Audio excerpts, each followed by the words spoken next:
Hey, good evening. It's really amazing to have you here. Tonight we're going to be reacting to Dimash and Igor Krutov's Olimpico. This was highly recommended from all of you, and I'm really excited to jump into it. But really quickly before I do, it's just an update about what's happening with these types of videos. Copyright has been slamming me, especially on Dimash's videos. So I might have to change the format of these videos to just be the analysis themselves as a second listen through them. Not to say that my reactions are going to be any less genuine or authentic, and I might even provide more criticisms than I have in the past. Not to say that I really have many to begin with, because Dimash is just really amazing in general, but just in terms of any artist that I come across, more or less. And I would leave full uncut first time reactions alongside the analysis on Patreon. That is still under development. I will provide updates when that is available. But until then, we're just going to stick with what we got here on YouTube. As of right now, at least, you're still going to get that full unedited review and critique and reaction of whatever it is that we're going to be looking at. So with that said, let's just jump into it.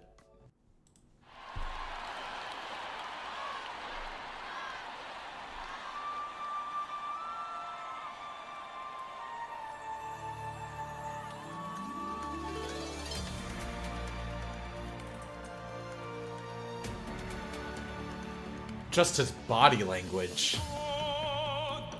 Very open.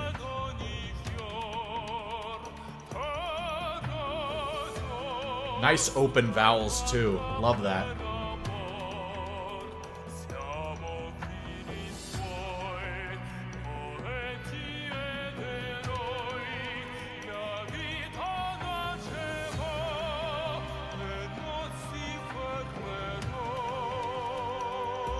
His cadences are lovely.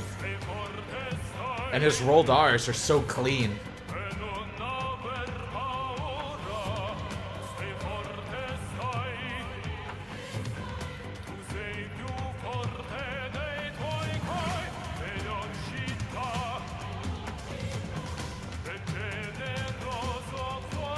And these drums, this atmosphere. Oh my gosh, it's incredible.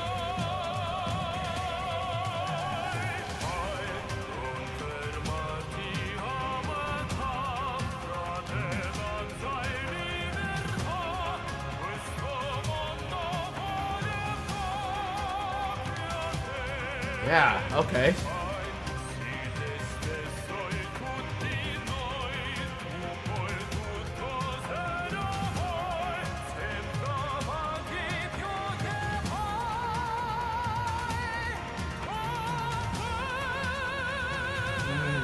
Yeah.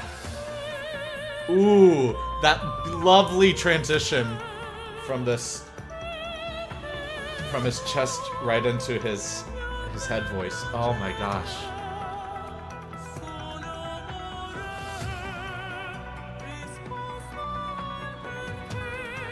Yeah.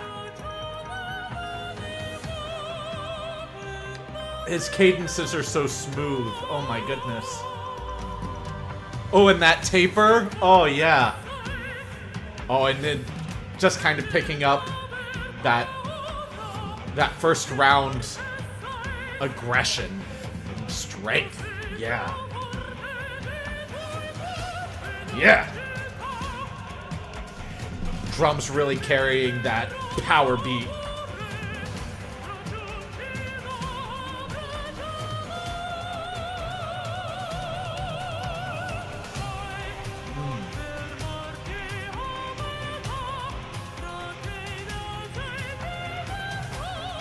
Yeah.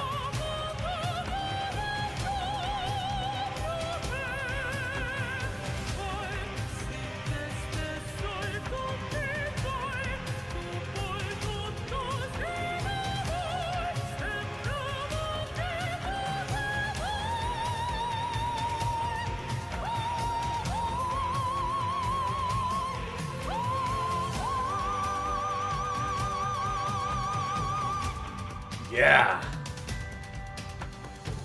Oh, yeah. Oh, and that intensity in his face. Oh my gosh. Really dragging you into his world. Back into his chest. Oh yeah.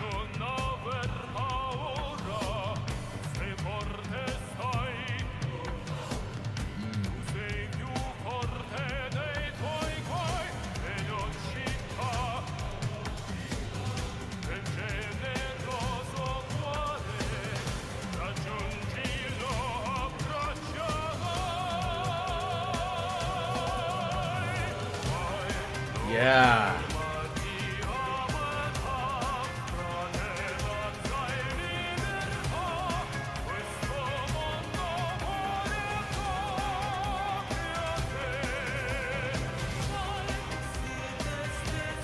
Nice transition from his registers.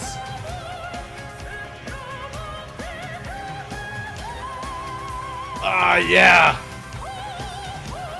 Oh, it's so open, even in his higher registers. It's so good.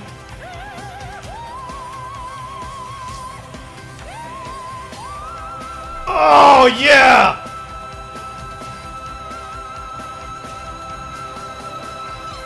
Oh, hold on. I gotta listen to that last part again.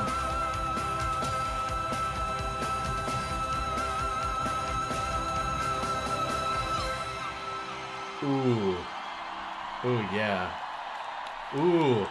And the way he just kind of falls off the end there at that very last moment. Wow. What an amazing performance. He filled up the stage, not just with his voice, even though he could have easily have just done that by himself, but he fills up the stage with his presence. He forces you to engage with him in his world that he's building through the music. And I also want to take a minute to appreciate all of the instrumentalists and dancers, because they're heavily contributing to the world he's building. And it just adds so much depth and so much visual intrigue and just general eye candy. But his costuming and the music and the lighting and the outdoor venue, all of these things come into play to create this really magnificent, open and broad experience. Once in a lifetime musical experience. You know, it reminds me a lot of seeing clips of Michael Jackson live. Unfortunately, I never got to see his performances live, but to know that you're able to just completely fill up this enormous space with dancers, with musicians, with everything, and just having the solo star just really take over everything else, man, there is nothing like that. That was, well,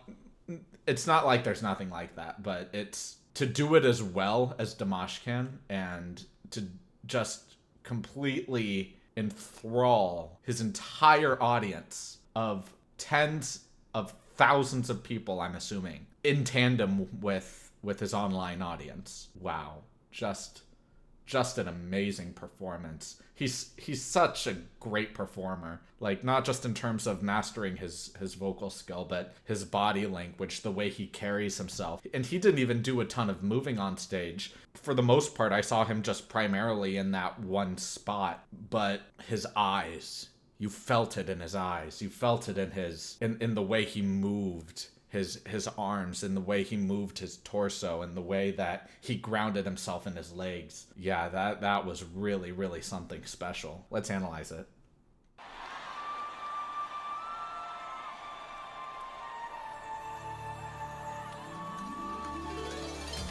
Yeah, just right off the bat. Really open, really broad, you know, come to me.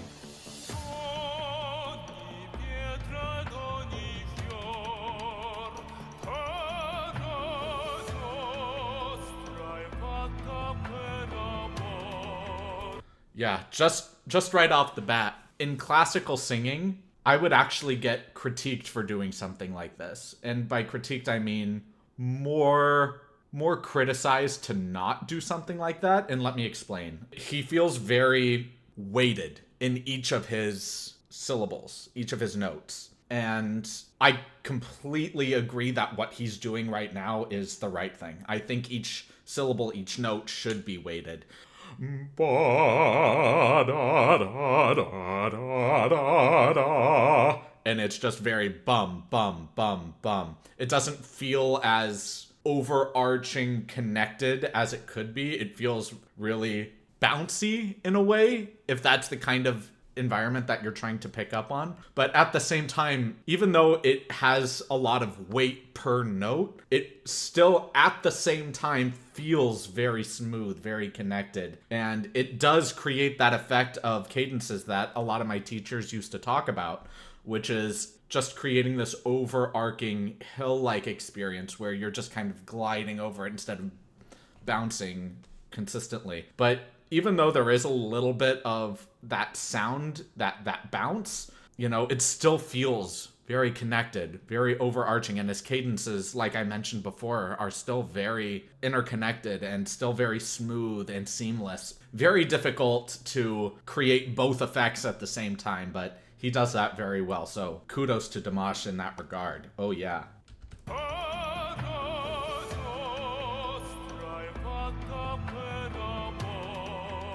And that's also interesting. Also, from a classical perspective, making a lot of your notes to be straight tone notes instead of constantly spinning your breath to create vibrato. In order to make a straight tone, you breathe, you expand your diaphragm, you make sure that your feet are connected to the floor, and you just have that breath invigorate from your legs through your entire body, and you create oh. And then when you start spinning your air in the exact same breath, and when you sing something like even if you were doing something in musical theater where there is a lot of straight tone, if you were to constantly spin the breath and do vibrato on everything, oh, what a beautiful morning, oh, what a beautiful day, where everything is just constantly spinning. And here, Dimash very clearly has straight tone notes, and on his more accented notes, or on the notes that he really is trying to elongate and really stress in terms of what he wants to emphasize in his cadence, those are the notes that he really spins and creates his vibrato on, whereas the notes leading up to that are more straight tone to create this really great difference in the textures that you feel in those cadences within the overall structure of the music. I really, really appreciate that. And I like that. I like that style quite a bit. Even though it's not, like, obviously he has opera knowledge and a ton of it. Even though this particular style doesn't 100% adhere to classical music rules, he's still doing such an incredible job. Let's keep listening.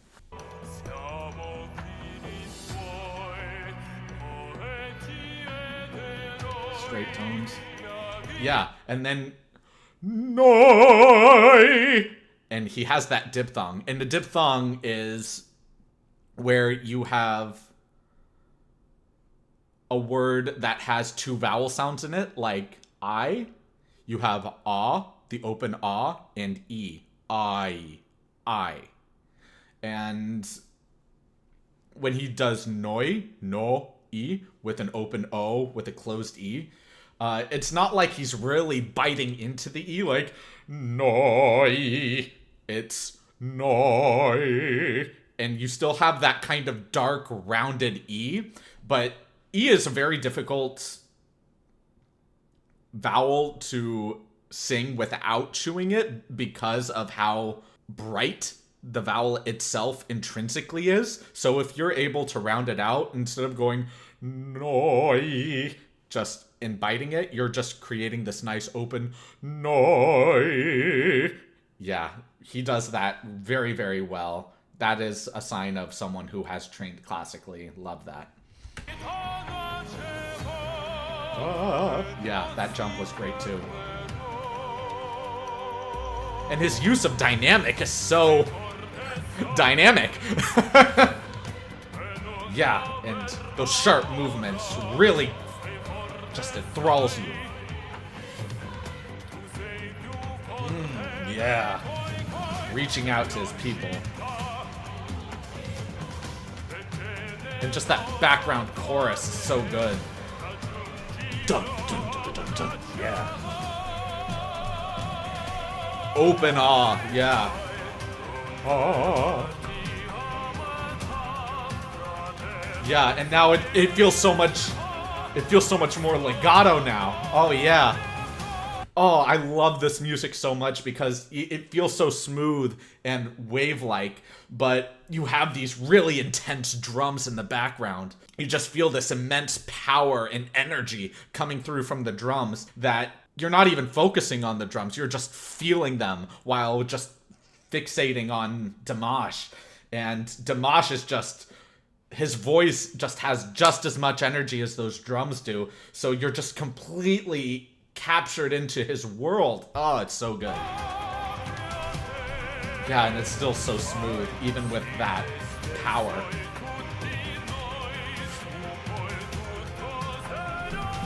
Oh, yeah.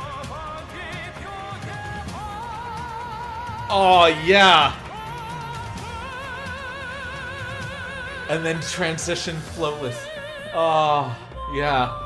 Oh my gosh. And that blue lighting right there. Oh, yeah. Yeah, you need that cool tone because you go from this really powerful red-like energy into this really cool light head voice energy.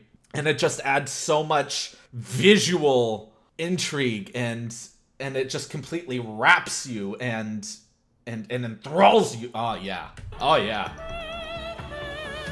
Still very smooth, just as smooth as the first. Yeah, the audience is feeling it for sure.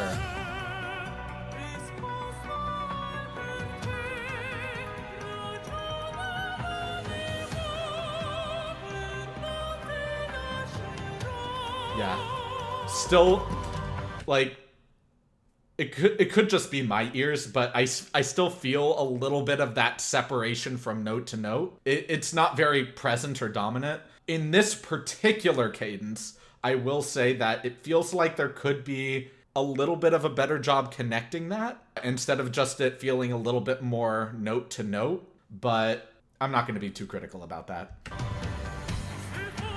Yeah, and then this power again, right back into this type of dominating energy. I love that.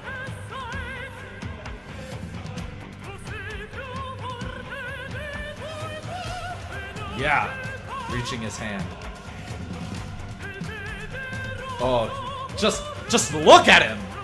Just this power he has in his stance, in his face, in his voice. Oh yeah.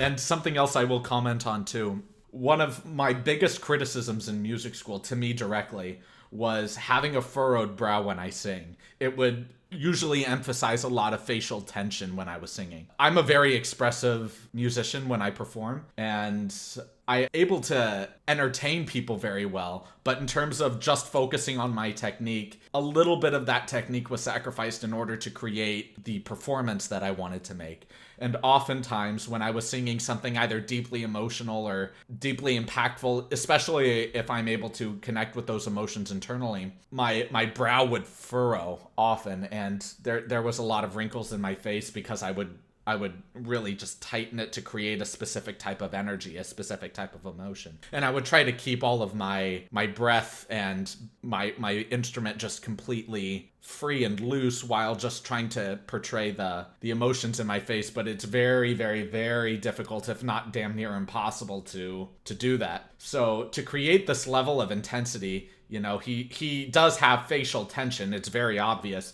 But at the same time, it's not really impacting his musicianship, his technique in any kind of aggrandized or overdramatic way. It is still very present, and it's not even audible. And if it is, I really can't hear it. It's just so powerful. And this is what I really love about performers, and kind of what I not resented, but what I disagreed with my teachers in terms of sacrificing the smallest amount of technique in order to really build an atmosphere, a performance. I think that's well worth it, to be fully honest.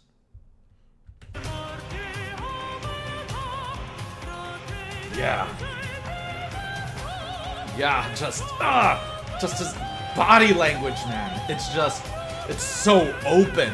You don't get this a lot in classical music. It's very la, and it's a gentle opening, but he's just so powerful and intense, and it's so strong. It's just so gripping.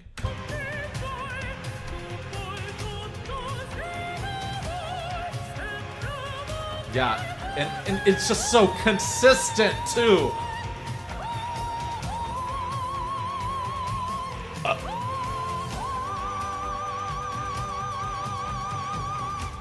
Yeah, and it's just constantly spinning until a sharp cutoff. Yes! Yes! Yeah, and then that intensity again. Yes! Oh my gosh, it's so good. Yeah, back into that powerful chest voice he has. Yeah.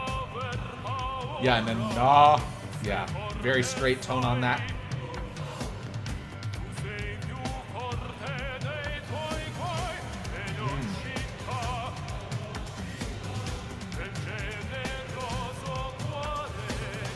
Yeah, and something that I want to comment on really quick, just in terms of straight tone versus a spinning vibrato tone, is when I first started in classical music. For those that don't know, I have always loved singing ever since I was 2 years old. It was not recommended that, and I still believe this to this day, I don't think vocalists should be trained in opera until they're about 13 or 14. And the main reason for that is because opera is a very vocally intense art. You're essentially a vocal athlete. You are training excruciatingly difficult to train your voice to sing for hours on end in the biggest, most powerful way imaginable, because opera singers are never mic'd. Your voice has to fill up not just the stage, but the entire arena or space you're performing in. And people not only need to be able to hear you, they need to be able to feel your intensity from the very back row.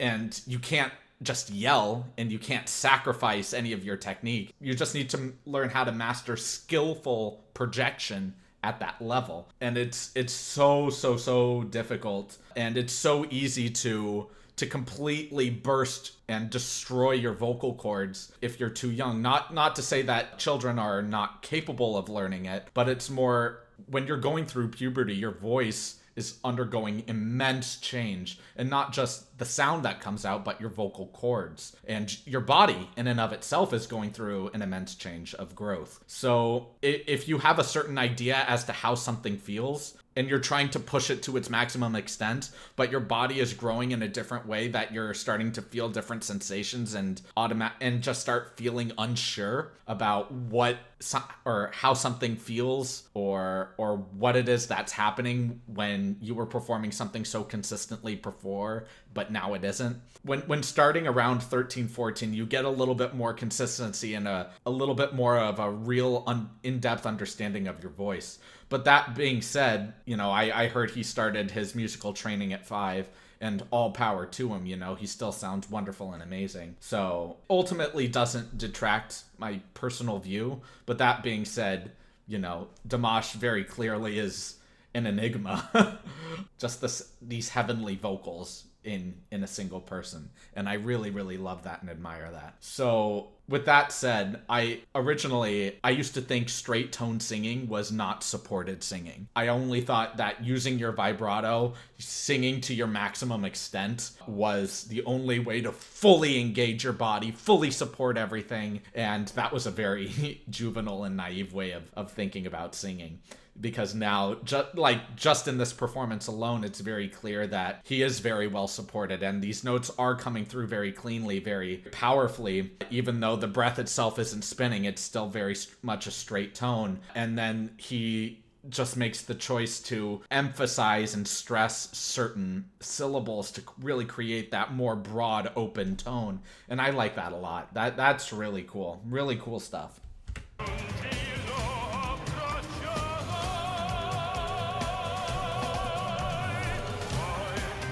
Yeah.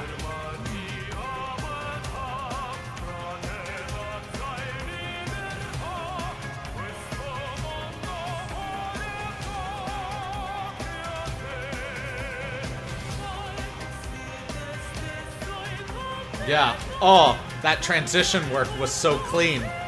Seamless.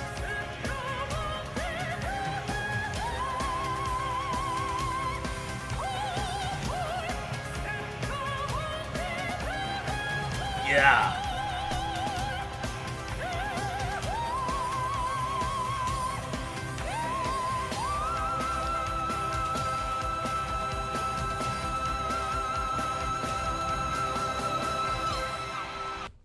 That last note, I will say, is not a little. It's incredibly interesting because you started off on this straight tone, and then you add the vibrato at the end, which is a musical theater technique, which I really, really enjoy.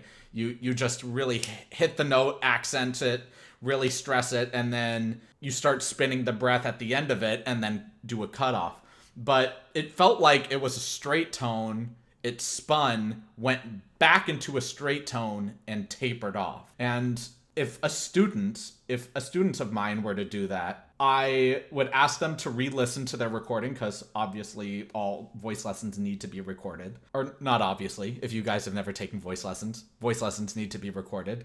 You constantly listen to them and practice to them during when you're not having lessons during the week. So in terms of this, I would re-listen to it again and again and wonder, was there a drop-off in support? I get that the effect you're doing is a tapered fall-off at the end, which I don't disagree with. I think that's a really great stylistic choice. But just for me personally, I would have preferred to hear that straight tone, hear it spinning, and then taper off, instead of hear it spinning, go back to a straight tone, and then taper off. I want that gradual build, and then it keeps spinning and spinning and spinning, and then at the very end of the note, it tapers off. Instead, it just kind of feels like it's spinning, and then it goes into straight tone and then tapers off. I still think that it's really well executed, and I really don't have